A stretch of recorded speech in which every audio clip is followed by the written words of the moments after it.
국민의힘에서는 차기 지도부 구성으로 이른바 하이브리드 2인 지도 체제를 두고 당내에서 갑론을박이 불거지고 있습니다. 먼저 준비된 영상 보고 오시겠습니다.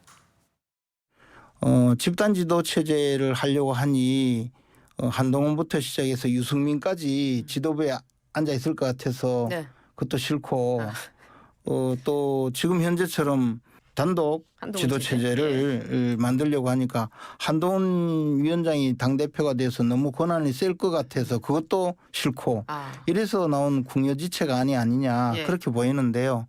이게 한동훈 견제용이라는 말 자체가 나오는 것이 이미 벌써 이 2인 지도체제 하이브리드 형식이라고 말하죠. 이 논의 자체가 오염이 됐다는 거를 증빙하는 것이기 때문에 지금 이 내용으로 가다 보면은 전당대회 과정에서도 그리고 또 결과에서도 사람들이 동의할 수 없을 수도 있고 하이브리드라는 단어가 황우여 대표께서 평소에 쓰시는 단어일까에 대해서는 궁금증이 듭니다.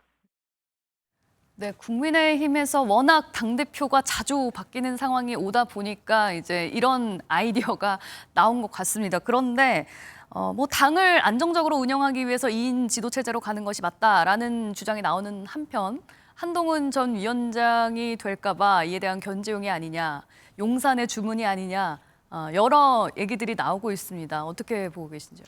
한동훈 전 비대위원장 견제용일 거라고 저는 그렇게 단정하지는 않고요. 아마 좋은 의도로 그런 고안을 했을 거라고 생각합니다만 그럼에도 불구하고 지금 이 논의를 하는 것이 저는 당에 도움이 되지 않는다고 생각합니다. 오늘이 지금 6월 8일인가요? 그러면 내일이면은 총선 끝난 지가 꼭 60일입니다. 60일 동안 국민의힘이 어떤 성찰과 변화와 쇄신을 보여드렸는가를 생각을 해보면 사실은 저도 이 자리에 나와서 할 말이 별로 많지 않습니다. 그만큼 국민들께서 보시기에는 국민의힘이 어떤 그 쇄신을 했는지 체감하지 못하고 계세요.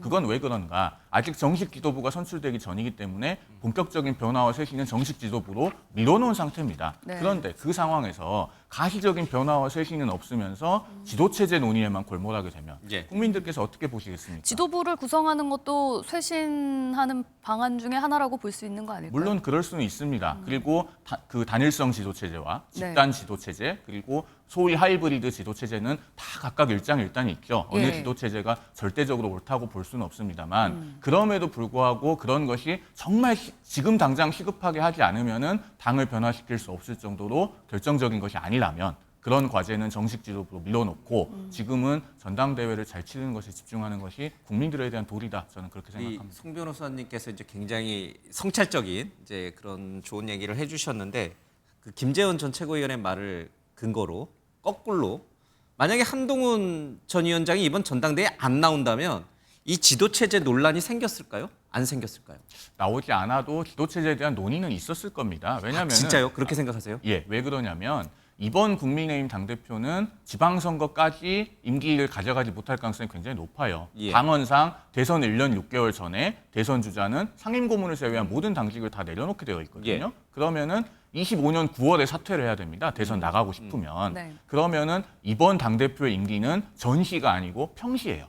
평시에는 많은 사람들이 생각이 달라도 지도부에 다 같이 들어와서 총의를 모아서 논의하는 그런 당의 거버넌스를 가져가자. 그런 시선은 있을 수 있기 때문에 단일성이냐 집단 지도체제냐 이런 논의는 저는 나올 수는 있었다고 봅니다. 한동훈, 유승민이 굳이 이번 전당대회에 나오지 않았어도 이런 지도체제 논쟁은 붙었을 것이다. 그렇습니다. 그러나 지금 때가 아니라는 것이죠. 근데 왜 자꾸 이렇게 설득력이 없어 보이죠, 제기에는? 글쎄요. 그것은 아마도 한동훈 전 비대위원장이 반드시 나온다는 것을 염두에 두고 계셔서 그렇지 않으신가 싶은데요. 어떻게 들으셨어요?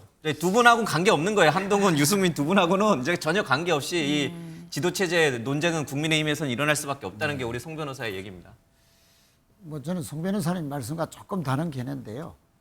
한동훈 전 비대위원장이 당대표 선거에 나올 가능성이 매우 높다고 보면서 나오면 한동훈 전 비대위원장이 대표로 당선될 가능성이 매우 높다. 자, 그런 상황에서 당정 관계를 어떻게 잘 할 것인가. 이런 측면에서 보면 한동훈 위원장이 한동훈 대표가 아닌 상대적으로 좀 친윤 성향의 의원들이나 그 당내 인사를 이동으로 당선시켜서 뭔가 좀 견제하려는 그런 의도도 분명히 있다. 뭐 그런 측면에서 본다면 좀 용산에서 보이지 않는 뭔가의 의견이 좀 상당히 전달된 결과가 아니겠는가 그렇게 생각을 하고요.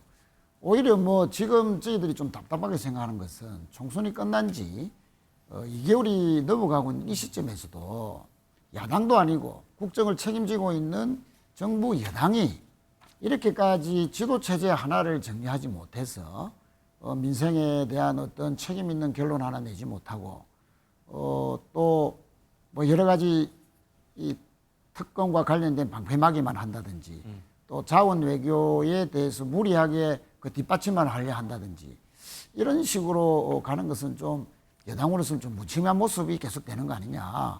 그래서 당리당략적인 알겠습니다. 부분은 당 내의 문제로 빨리 정리를 하고 빨리 지도체제 이런 문제는 신속하게 다음 주 중에 결론을 내는 것이 국민을 위해서도 좋다. 저는 그렇게 생각합니다. 예. 네, 야당의 쓴소리 국민의힘에서는 어떻게 받아들이셨을지 모르겠습니다.